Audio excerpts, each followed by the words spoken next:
Selamat siang, jumpa lagi dengan Denok Ayu Novel. Bagaimana kabar sobat semua? Sebelum kita mulai cerita ini, ayo kita subscribe, like, komen, share dan nyalakan loncengnya untuk mendapatkan notifikasi terbaru ketika Mimin mengupload video barunya. Menantu bodoh yang hebat, bab 877 hukuman yang terkejam. Tubuh Song Duan sangatlah besar. Pedang besar langit di tangannya pun juga berubah menjadi pedang Optimus. Pedangnya pun terkumpul aura darah Song Duan yang kental, memancarkan aura kematian yang kejam, menunjukkan karisma yang menghancurkan dunia. Pedang yang berwarna merah darah menarik perhatian dan bersinar di atas langit, hingga mata orang-orang merasa menusuk. Para pengawal kuil Suanyuan seketika menjadi semangat. Mereka semua tahu bahwa Song Duan sudah marah. Meskipun titik sinar bentuk manusia yang dikeluarkan Song Duan berakhir dengan kekalahan, tapi karisma yang ditunjukkan Song Duan sekarang membangkitkan kembali harapan orang-orang. Pandangan mereka yang penuh harapan terus tertuju kepada Song Duan, hingga harapan mereka yang dalam tersampaikan. Song Duan memegang erat pedang panjang yang ada di tangannya, lalu memandang Dimas Wu, berteriak kencang. Jurus penyimpangan alam. Selesai berkata, Song Duan mengangkat pedang Optimusnya, lalu menebas ke arah Dimas Wu. Saat pedangnya mendarat, cahaya pedang pun membelah langit yang luas, bagai ingin membelah dunia ini menjadi dua.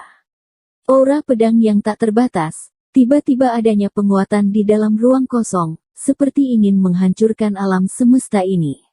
Aura pedang langsung mengelilingi Dimas Wu dan cahaya pedang langsung menyerang ke arah Dimas Wu. Taoti tidak tahan untuk menarik nafas dalam setelah melihat kondisi ini. Ia juga merasa cemas untuk Dimas Wu.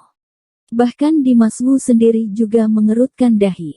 Ia berdiri di atas astrolabe, awalnya sedang bersaingan sengit dengan Song Duan, tapi Song Duan tiba-tiba mundur dan merubah dirinya, beserta pedangnya yang mulai berfungsi. Jurus penyimpangan alam ini sungguh hebat dan kuat, tidak boleh diremehkan. Dimas Wu tidak berdiam saja dan langsung mengeluarkan tenaga, melangkah besar. Seketika astrolabe di bawah kakinya memancarkan sinar terang dan kekuatan iblis terbebaskan. Dimas Wu ditopang oleh cahaya. Sekujur tubuhnya pun menjadi berbeda, bagai tali putih di langit yang turun deras dan sejumlah sinar bintang yang tak terhitung mendarat pada tubuhnya. Ia dibaluti dengan cahaya yang sangat terang, bagai dewa iblis yang jatuh ke dunia. Di saat yang sama, bayangan pedang yang berkilau itu juga terbentuk di samping Dimas Wu. Bayangan pedang yang tak terbatas ini mengaktifkan rasi bintang 9 langit. Ukurannya tidak lebih kecil dari pedang Optimus milik Song Duan. Kekuatan pedang ini pun tidak lebih lemah dari milik Song Duan. Semua orang di tempat seketika merasakan betapa hebatnya pedang Starlight ini. Hati mereka lagi-lagi menjadi gugup. Harapan mereka pun sedikit terpadam. Mereka sudah tidak dapat memastikan apakah jurus penyimpangan alam Song Duan bisa mengalahkan Dimas Wu. Di bawah pandangan semua orang yang gugup, Dimas Wu tiba-tiba mengangkat pedang Starlight-nya dan melayangkannya ke atas dengan kuat. Seketika cahaya pedang Starlight menembus alam semesta dan menyerang cahaya pedang Optimus yang ditebas Song Duan tadi. Duar. Alam pelan-pelan meledak, ruang kosong pun runtuh. Ruang itu sepertinya hanya tersisa dua cahaya pedang yang sudah mau bertabrakan. Hal-hal lainnya pun tampak sangat kecil, seperti tidak pernah ada di sana. Dong.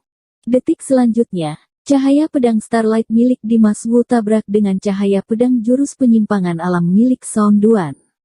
Dalam sekejap waktu, tempat itu pun bergoncang kencang dan meledak. Sinar bintang yang menarik dan sinar darah yang menusuk terpancar bebas. Ombak yang bergejolak menyapu ke sekitarnya. Setelah tertabrak, cahaya pedang milik Song Duan terus gemetar, hampir saja mau jatuh. Sedangkan pedang Starlight milik Dimas Wu semakin bersinar dan keren, kekuatannya meningkat dan tidak berkurang. Semuanya terbaluti dengan kekuatan serangannya. Aku tidak akan kalah kepadamu. Melihat jurus penyimpangan alamnya berada di sisi kekalahan, Song Duan tiba-tiba berteriak kencang dengan tidak puas. Selesai berteriak, Song Duan pun memancarkan cahaya darah yang banyak, lalu membiarkan cahaya darah masuk ke dalam pedang Optimusnya, agar cahaya pedang semakin tak terbatas dan semakin tajam. Demi memenangkan ini, ia juga rela mempertaruhkan nyawa tuanya ini. Maupun dirinya berusaha sebisa mungkin, ia juga tidak dapat menghancurkan cahaya pedang Starlight milik Dimas Wu. Sebaliknya, pedang Starlight akan semakin kuat ketika bertemu dengan yang kuat. Mengikuti cahaya pedang Song Duan yang ikut menguat, pedang Starlight pun ikut menunjukkan kekuatan, memancarkan sinar terang dan kekuatan yang menakjubkan. Seketika cahaya pedang Song Duan pun hancur. Hanya terdengar suara di mana pedang Optimus yang besar langsung dipatahkan menjadi dua oleh pedang Starlight. Tubuh Song Duan yang begitu besar pun ikut melayang keluar, bagai aerolit yang melintasi langit dan mendarat di permukaan tanah. Permukaan tanah berguncang kuat, bagai ada gempa besar yang terjadi. Hati semua orang di tempat juga bergetar dengan cepat. Satu-satu pengawal kuil Xuanyuan mematung dan terdiam. Harapan terakhir yang mereka miliki akhirnya sepenuhnya hancur bersama tubuh Song Duan yang jatuh ke lantai. Kuil Xuanyuan mereka masih tidak dapat mengalahkan Dimas Wu. Tidak ada satupun orang yang dapat menerima kenyataan ini, tapi mereka juga harus menghadapi kenyataan yang kejam ini. Dimas Wu, iblis besar yang memasuki kuil Xuanyuan tanpa rasa takut, menjadi pemenang terakhir dalam pertarungan final ini. Dan pemimpin tertinggi di kuil Xuanyuan berakhir kalah. Semua orang terdiam. Setelah perperangan berakhir, tempat yang luas itu pun memasuki keheningan yang mematikan. PVTT. Saat semua orang merasa putus asa, Song Duan yang terjatuh di lantai tiba-tiba membuka mulut, menyemburkan darah yang banyak. Wajah berdarah yang terpenuhi bekas luka tampak agak memucat. Sepasang matanya yang memerah juga kehilangan jiwa. Tubuhnya yang kekar seperti mengosong, sepenuhnya menjadi lemas dan sama sekali tidak dapat mengeluarkan tenaga lagi. Ia sudah kalah dengan sangat menyedihkan. Detik ini, hati Song Duan seperti tertutupi dengan selapis salju putih, sangatlah dingin. Ia mengalami pukulan terbesar dalam hidupnya. Kehormatannya pun juga terhancurkan. Ia berusaha mungkin untuk membuka matanya, melihat Dimas Wu yang berdiri di atas astrolabe, lalu berkata dengan lemah. Sebenarnya siapakah kamu? Mengapa kamu memiliki roh jahat kuno yang begitu murni? Sebelumnya Song Duan sama sekali tidak tertarik untuk mengetahui identitas Dimas Wu. Lagi pula baginya, orang yang masuk ke dalam tanpa izin dengan memiliki roh jahat, jika jatuh di tangannya, maka hanya tersisa satu identitas, yaitu orang mati. Tapi Song Duan sekarang tidak dapat membunuh Dimas Wu dan dirinya berkali-kali dikalahkan olehnya. Akhirnya ia mulai penasaran dari mana asal anak muda ini dan mengapa ia memiliki kemampuan yang begitu hebat. Dimas Wu memasang wajah cuek dan berkata, "Untuk pertanyaan ini, aku sendiri juga ingin mengetahuinya. Jadi aku datang ke Gunung Tianling." Raut wajah Song Duan berubah, lalu berkata dengan suara serak, "Apa maksudmu?" Dimas Wu memandang Song Duan yang terbaring di tanah, lalu pelan-pelan membuka mulut berkata, "Di dalam otakku terdapat sebuah ingatan yang sangat kacau. Aku tidak dapat mengumpulkan ingatanku itu. Aku ingin bertanya kepadamu, apakah Gunung Tianling kalian pernah terjadi sesuatu yang besar? Atau apakah ada orang yang memiliki dendam yang dalam dengan Gunung Tianling kalian?" Saat Dimas Wu melihat Song Duan untuk pertama kali, ia muncul sedikit rasa familiar, jadi ia merasa Song Duan mungkin mengetahui beberapa kenyataan dari ingatannya. Ia mau mendapatkan informasi yang berguna dari mulut Song Duan. Mendengar kata-kata Dimas Wu, Song Duan terdiam sesaat. Ia mendesah pelan. Lalu ia memandang lagi ke arah Dimas Wu dan berkata dengan kejam, "Aku kira kamu itu tokoh besar yang menakjubkan. Aku tak sangka bahwa kamu bisa-bisanya tidak mengetahui siapakah dirimu. Tokoh kecil seperti dirimu masih ingin memperoleh informasi tentang Gunung Tianling dariku. Sungguh tidak tahu diri." Jelas sekali bahwa Song Duan tidak akan menaati kemauan Dimas Wu. Walaupun ia kalah dari Dimas Wu, ia juga tidak akan merendahkan diri di hadapan tokoh kecil sepertinya.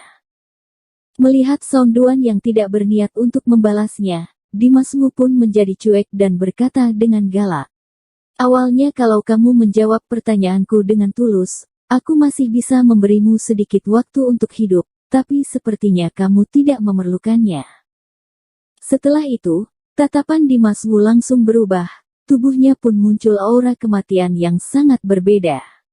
Aura kematian ini seperti ada benda nyatanya, pelan-pelan berpencar dan menutupi satu ruangan. Punggung Song Duan merinding. Tatapannya terlintas rasa takut, tapi ia masih berlagak tenang dan berkata, jika kamu membunuhku, maka kamu akan menjadi musuh satu Gunung Tianling dan kamu juga bisa menerima hukuman terkejam dari Gunung Tianling. Saat itu, kamu pasti akan menyesal dengan keputusanmu sekarang. Hingga sekarang, Mao Song Duan masih tidak puas, ia juga harus mengakui bahwa kemampuannya jauh lebih buruk dari Dimas Wu. Jika Dimas Wu sungguh membunuhnya, maka ia sendiri kemungkinan besar mati. Oleh karena itu, Song Duan hanya bisa menjalin hubungan yang saling menguntungkan, berharap dirinya dapat menahan Dimas Wu untuk mempertahankan nyawanya. Tapi mendengar hal ini, Dimas Wu semakin tidak ragu, langsung melambaikan tangan ke arah Song Duan.